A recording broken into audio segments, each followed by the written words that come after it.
And Nabi sallallahu alayhi wasallam was asked by Abu Dharr radiyallahu anhu. Abu Dharr came to Nabi sallallahu alayhi wasallam and he said to him, "Awsini ya Rasulullah, awsini, give me advice." It's good from time to time to go to people that are more learned than you and ask them for advice. For Nabi sallallahu alayhi wasallam, he said to him, إذا عملت سيئة فأتبعها حسنة تمحها. That if you were to intentionally commit a sin, عملت is different to فعلت. عملت means to intentionally commit a sin. سيئة, التنوين on سيئة meaning any sin. النكرة تفيد العموم. Any sin, major sin, minor sin, you name it, as long as it's a sin. If you did intentionally, you committed any sin, what do? He said to him, فأتبعها حسنة. Immediately follow it up with a good deed, any kind of good deed, follow it up.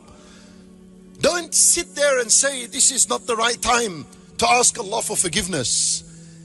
There is no such thing as a bad, inappropriate time to make dhikr of Allah and to seek forgiveness of Allah. Even if you're halfway in your sin, there's no such thing. And if you're in halfway of your sin, you don't say, "Oh, this is a bad time to make dhikr and istighfar.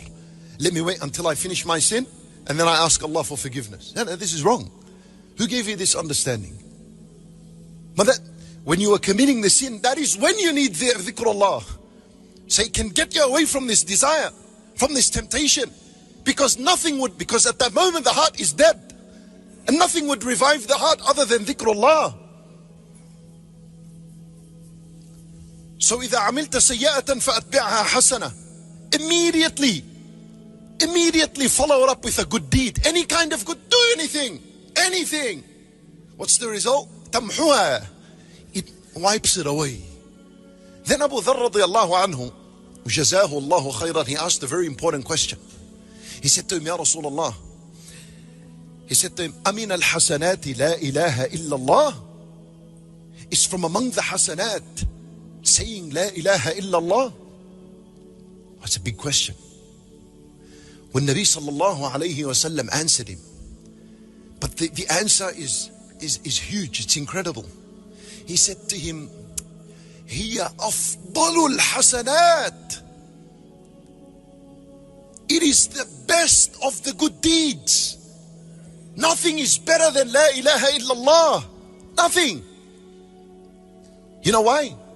Because the best and the best of the good deeds is the obligations. The most beloved deeds to Allah are the obligations. And on top of the list of the obligations is at-tawheed, which is La ilaha illallah. So as a result, it was the best of hasanat. And my brother in Islam, this means when you do a sin, say La ilaha illallah after it. There's a special effect with La ilaha illallah. When you combine it with sins, it dissolves the sins, dissolves them. La ilaha illallah is like a sharp knife that cuts anything besides Allah in the heart. Because when someone commits a sin, it's a desire, it's a temptation in the heart that pushed him towards the sin. There's something in the heart other than Allah that pushed you to the sin. Because Allah Azza wa Jal, Inna Allah la ya'muru bil fahsha. Inna Allah la ya'muru bil fahsha. Allah Azza wa Jal doesn't command people to commit sins. Allah doesn't command us to do that. So if you commit a sin, you followed someone else. You followed your nafs. You obeyed the shaitan.